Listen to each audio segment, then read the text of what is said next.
ಆತ್ಮೀಯರೇ ನಮಸ್ಕಾರ, ಹೇಗಿದ್ದೀರಿ? ನೋಡಿ, ಇಲ್ಲಿಗೆ ಕತೆ ಮುಗೀತು. ಅಂದರೆ ತಾತ್ಕಾಲಿಕವಾಗಿ, ಪರ್ಮನೆಂಟ್ ಆಗಲ್ಲ. ಯಾಕಂದರೆ ಈ ತಕ್ಷಣಕ್ಕೆ ಹೈಕಮಾಂಡ್ ಏನಾದರೂ ಒಂದು ಮಾಡಬೇಕಿತ್ತು. ಮತ್ತು ಅವರು ಮೀಟಿಂಗಲ್ಲೂ ಬಹಳ ಗಹನವಾದ ಚರ್ಚೆಯನ್ನೇ ಮಾಡಿದ್ರು.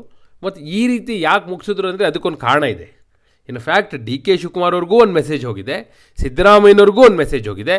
ಆ ಮೆಸೇಜ್ ಕೇಳಿದ ನಂತರವೇ ಇಬ್ಬರು ಒಪ್ಕೊಂಡಿದ್ದಾರೆ ಹೈಕಮಾಂಡ್ನ ತೀರ್ಮಾನಕ್ಕೆ. ಈಗೇನು ಬ್ರೇಕ್ಫಾಸ್ಟ್ ಮಾಡಿದ್ರಲ್ಲ, ಬ್ರೇಕ್ಫಾಸ್ಟ್ ಮಾಡಿದ ನಂತರ ಇಬ್ಬರು ಕೂಡ ಒಟ್ಟಿಗೆ ಕೂತು ಪ್ರೆಸ್ ಮೀಟ್ ಮಾಡಿಬಿಟ್ಟು ನಾವೆಲ್ಲ ಒಗ್ಗಟ್ಟಾಗಿದ್ದೀವಿ, ಹೈಕಮಾಂಡ್ ಹೇಳ್ದಂಗೆ ಕೇಳ್ತೀವಿ, ಈಗ ಅಧಿವೇಶನವನ್ನು ಎದುರಿಸ್ತೀವಿ ಅಂತೆಲ್ಲ ಮಾತಾಡಿದ್ರಲ್ಲ. ಇದರ ಹಿಂದೆ ಹೈಕಮಾಂಡ್ನ ಸ್ಪಷ್ಟ ಸಂದೇಶ ಇತ್ತು. ಏನು ಹೈಕಮಾಂಡ್ನ ಮೆಸೇಜ್ ಏನು? ಹೈಕಮಾಂಡ್ ಯಾವ ಸಂದೇಶ ಕೊಟ್ಟಿದ್ದಕ್ಕೆ ಇಬ್ಬರು ಒಪ್ಕೊಂಡ್ರು? ಆ ಕಡೆ ಸಿದ್ದರಾಮಯ್ಯನವರು ಸಚಿವ ಸಂಪುಟ ಪುನರ್ರಚನೆ ಆಗಬೇಕು ಅಂತಿದ್ರು, ಅವರು ಸುಮ್ಮನಾಗಿದ್ದಾರೆ. ಈ ಕಡೆ ಡಿ.ಕೆ. ಶಿವಕುಮಾರ್ ಅಧಿಕಾರ ಹಸ್ತಾಂತರ ಆಗಬೇಕು, ಕೊಟ್ಟ ಮಾತು ಅಂತಿದ್ರು. ಸೊ ಅದು ಕೂಡ ಈಗ ಸೈಲೆಂಟ್ ಆಗಿದೆ. ಹಾಗಾದರೆ ಹೈಕಮಾಂಡ್ ಈಗ ತಕ್ಷಣಕ್ಕೆ ಕೊಟ್ಟಂಥ ಸಂಧಾನ ಸೂತ್ರ ಯಾವುದು? ಯಾವ ಫಾರ್ಮುಲಾನ ವರ್ಕೌಟ್ ಮಾಡ್ತು? ಯಾವ ಫಾರ್ಮುಲಾವನ್ನು ಇಬ್ಬರು ಒಪ್ಕೊಂಡ್ರು? ಯಾವ ಕಾರಣಕ್ಕಾಗಿ ಈಗ ಕದನ ವಿರಾಮ ಘೋಷಣೆಯಾಯಿತು? ಎಸ್, ಅದೇ ವಿವರವನ್ನು ಕೊಡೋ ಸಲುವಾಗಿ ನಾನು ಬಂದಿದ್ದೇನೆ. ಆತ್ಮೀಯರೇ, ವಾರ್ತೆ ವಿಶೇಷ ಕಾರ್ಯಕ್ರಮಕ್ಕೆ ಸ್ವಾಗತ. ನಾನು ವೀರೇಂದ್ರ ಉಪ್ಪುಂದ. ನೋಡಿ, ಸಹಜವಾಗಿ ಕುತೂಹಲ ಇದ್ದೇ ಇತ್ತು. ಏನಿದು ಬ್ರೇಕ್ಫಾಸ್ಟ್ ಮೀಟಿಂಗ್ ಇದ್ದಕ್ಕಿದ್ದಾಗೆ ಈ ಲೆವೆಲಿಗೆ ಬಡ್ದಾಡ್ಕೊತಾ ಇದ್ದಾರೆ. ಓಪನ್ ವಾರ್ ಆಗಿದೆ.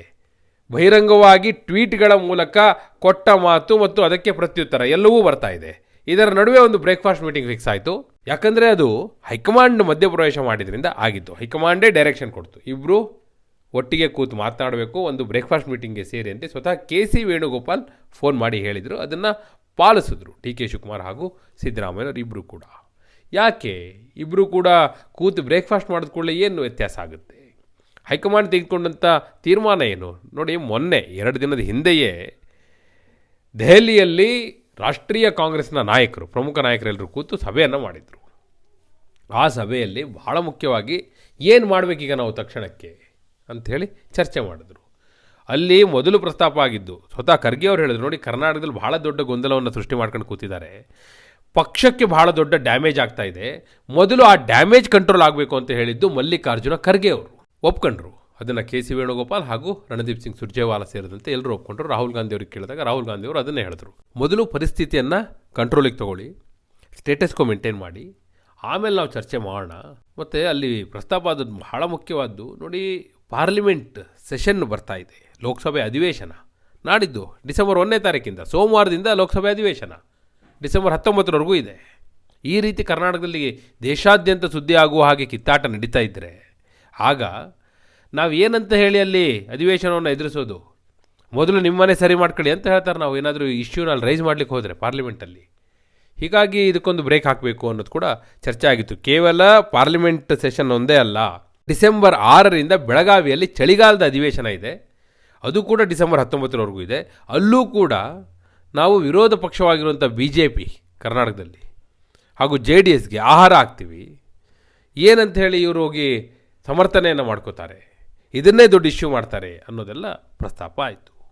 ಈ ಹಿನ್ನೆಲೆಯಲ್ಲಿ ಕೂಡಲೇ ಕೆ.ಸಿ. ವೇಣುಗೋಪಾಲ್ ಇಬ್ಬರಿಗೂ ಕೂಡ ಮಾತನಾಡಿದ್ರು, ಮೊದಲು ಇದು ಡ್ಯಾಮೇಜ್ ಕಂಟ್ರೋಲ್ ಆಗಬೇಕಾಗಿದೆ, ಉಳಿದಿದ್ದು ಏನೇ ಇಶ್ಯೂ ಇರಲಿ ಹೈಕಮಾಂಡ್ ತೀರ್ಮಾನವನ್ನು ಮಾಡಿದೆ, ಅಧಿವೇಶನ ಮುಗಿಯುವವರೆಗೂ ಕೂಡ ಈ ಯಾವ ಚರ್ಚೆಯೂ ನಡೆಯಬಾರ್ದು, ಅಧಿವೇಶನ ಮುಗಿದ ನಂತರ ನಾವೇ ಹೇಳ್ತೀವಿ ಏನಾಗಬೇಕು ಅಂತ, ನೀವು ಆನ್ ಪ್ರಯಾರಿಟಿ ಈಗ ಡ್ಯಾಮೇಜ್ ಕಂಟ್ರೋಲ್ಗೆ ಮುಂದಾಗಿ ಅಂಥೇಳಿ ಡಿ.ಕೆ. ಶಿವಕುಮಾರ್ ಹಾಗೂ ಸಿದ್ದರಾಮಯ್ಯನವರು ಇಬ್ಬರಿಗೂ ಕೂಡ ಹೇಳಿದ್ರು.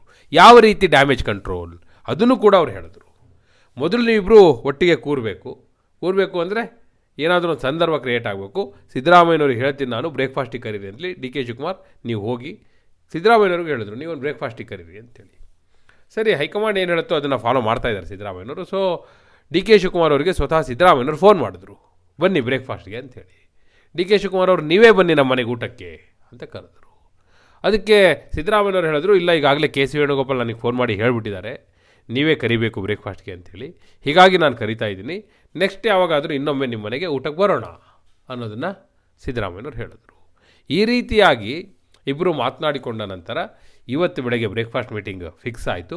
ಡಿ.ಕೆ. ಶಿವಕುಮಾರ್ ಬಂದರು, ಇಬ್ಬರು ಒಟ್ಟಿಗೆ ಕೂತು ತಿಂಡಿ ತಿಂದರು. ಅದಾದ ನಂತರ ಸುದ್ದಿಗೋಷ್ಠಿ ಕೂಡ ಮಾಡಿದ್ರು. ಏನು ಹೇಳಿದ್ರು ಸುದ್ದಿಗೋಷ್ಠಿಯಲ್ಲಿ? ಅವ್ರು ಹೇಳಿದ್ದಿಷ್ಟೇ, ಹೈಕಮಾಂಡ್ ಹೇಳ್ತು ನಾವಿಬ್ಬರು ಕೂತು ತಿಂಡಿ ತಿಂದ್ವಿ, ಅಧಿವೇಶನ ಇದೆ ಎದುರಿಸ್ತೀವಿ, ನಾವಿಬ್ಬರು ಕೂಡ ಒಗ್ಗಟ್ಟಾಗಿದ್ದೀವಿ, ನಾಳೆಯಿಂದ ಯಾವ ಗೊಂದಲವೂ ಇರಲ್ಲ. ಇದನ್ನೇ ಅಲ್ವಾ ಹೇಳಿದ್ದು. ಹೈಕಮಾಂಡ್ ಈಗ ಮಾಡಿರುವ ಸಂಧಾನ ಸೂತ್ರ ಏನು ಅಂದರೆ ಇಷ್ಟೇ. ಏನು ಅವರು ಈ ಹಿಂದೆ ಎಲ್ಲ ಕೂಡ ಮಾಡಿದ್ದು ಅದನ್ನೇ, ಯಥಾಸ್ಥಿತಿಯನ್ನು ಮುಂದುವರಿಸೋದು. ಆ ಕಡೆ ಸಚಿವ ಸಂಪುಟ ಪುನರಚನೆಯೂ ಈಗ ಬೇಡ, ಈ ಕಡೆ ಅಧಿಕಾರ ಹಸ್ತಾಂತರದ ಚರ್ಚೆಯೂ ಬೇಡ, ಯಥಾಸ್ಥಿತಿ ಮುಂದುವರಿಯಲಿ.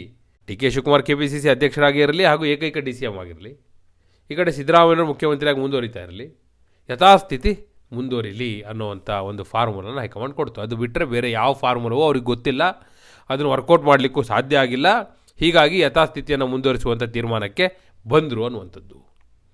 ಬಹುಶಃ ಅನಿವಾರ್ಯ ಪರಿಸ್ಥಿತಿಯಲ್ಲಿ ಹೈಕಮಾಂಡ್ ಈ ತೀರ್ಮಾನವನ್ನು ತೆಗೆದುಕೊಳ್ತು. ಯಾಕಂದರೆ ಯಾವ ನಿರ್ಧಾರವನ್ನು ಮಾಡಿದ್ರೂ ಅದರಿಂದ ಪಕ್ಷಕ್ಕೆ ಡ್ಯಾಮೇಜ್ ಅನ್ನೋದು ಅವ್ರಿಗೆ ಚೆನ್ನಾಗಿ ಗೊತ್ತಿತ್ತು. ಹೀಗಾಗಿ ಈ ಒಂದು ತೀರ್ಮಾನವನ್ನು ಘೋಷಣೆ ಮಾಡಿದ್ದಾರೆ, ಅದನ್ನು ಪಾಲಿಸ್ತಾ ಇದ್ದಾರೆ. ಅಲ್ಲಿಗೆ ಅಧಿವೇಶನ ಮುಗಿಯುವವರೆಗೂ ಯಾವ ನಿರ್ಧಾರವೂ ಆಗಲ್ಲ. ಸೊ ಅಧಿವೇಶನದ ಕಡೆ ಮುಖ ಮಾಡಿ ಎಲ್ಲರೂ ನಿಂತಿದ್ದಾರೆ. ಏನಿದ್ರು ಅಧಿವೇಶನ ಮುಗಿದ್ಮೇಲೆ. ಯಾಕಂದರೆ ಕಾಂಗ್ರೆಸ್ ಹೈಕಮಾಂಡ್ ಈಗ ಪಾರ್ಲಿಮೆಂಟ್ ಸೆಷನ್ ಕಡೆ ಗಮನ ಕೊಡ್ತಾ ಇದೆ. ರಾಹುಲ್ ಗಾಂಧಿಯವರು ಅಪೋಸಿಷನ್ ಲೀಡರ್, ಅವರು ಅದನ್ನು ನೋಡೋದು ಅಥವಾ ಈ ಕಡೆ ಕರ್ನಾಟಕದ ನೋಡೋದು. ಸೊ ಹೀಗಾಗಿ ಈ ತೀರ್ಮಾನವನ್ನು ಮಾಡಿದ್ದಾರೆ. ಇದರಿಂದ ಮೇಲ್ನೋಟಕ್ಕೆ ಕಾಣುವ ಹಾಗೆ ಸಿದ್ದರಾಮಯ್ಯನವರಿಗೆ ಒಂದು ಮೇಲುಗೈ ಆದಾಗೆ. ಯಾಕಂದರೆ ಅವರಿಂದ ಮುಖ್ಯಮಂತ್ರಿ ಪಟ್ಟ ಅಂತೂ ಕಿತ್ಕೊಳ್ಳಿಕ್ಕಾಗಲಿಲ್ಲ, ಯಾವ ರೀತಿಯಲ್ಲಿ ಅವ್ರನ್ನ ಡಿಸ್ಟರ್ಬ್ ಮಾಡಲಿಕ್ಕಾಗಲಿಲ್ಲ.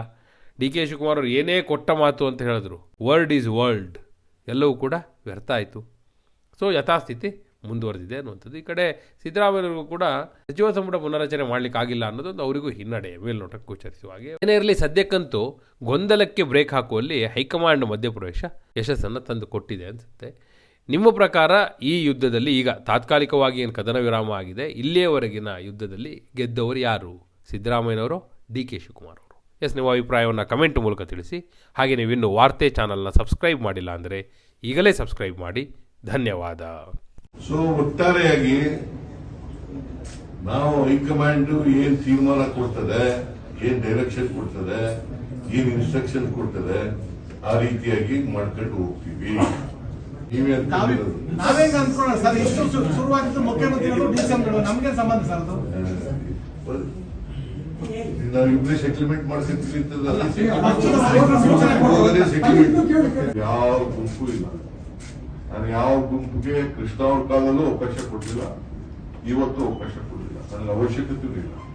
ನಮ್ಗೆ ಒಂದೇ ಒಂದು ಗುಂಪು, ಕಾಂಗ್ರೆಸ್ ಗುಂಪು. ಚೀಫ್ ಮಿನಿಸ್ಟರ್ ನಾನು ಅವತ್ತು ಕಾಲದಲ್ಲಿ ಸಿದ್ದರಾಮಯ್ಯನವರು 3 ತಿಂಗಳು, ನನ್ನ 4 ತಿಂಗಳು ಹೈಕಮಾಂಡ್ ಆದೇಶದ ಮೇರೆಗೆ ಸ್ವಲ್ಪ ದಿನ ವೇಟ್ ಮಾಡಿ ಟೀಕೆ ಅಂತ ಹೇಳೋದು ಕೂಡ ಒಂದು ಶಬ್ದ ಅವತ್ತು ಕೂಡ ನಾನು ಮಾತಾಡಿಲ್ಲ. ಇವತ್ತು ಕೂಡ ಅಷ್ಟೇ, I am very firm. So ಒಟ್ಟಿಗೆ ಸೇರಿ ನಾವು ಕೆಲಸ ಮಾಡ್ಕೊಂಡು ನಾವು ಹೋಗ್ತೀವಿ. ಪಕ್ಷದ ವರಿಷ್ಠರು, ಹೈಕಮಾಂಡ್ ಏನ್ ಹೇಳ್ತದೆ ಆ ರೀತಿ ನಾವಿಬ್ರು ಸೇರಿ ಕೆಲಸ ಮಾಡ್ಕೊಂಡು ಹೋಗ್ತೀವಿ.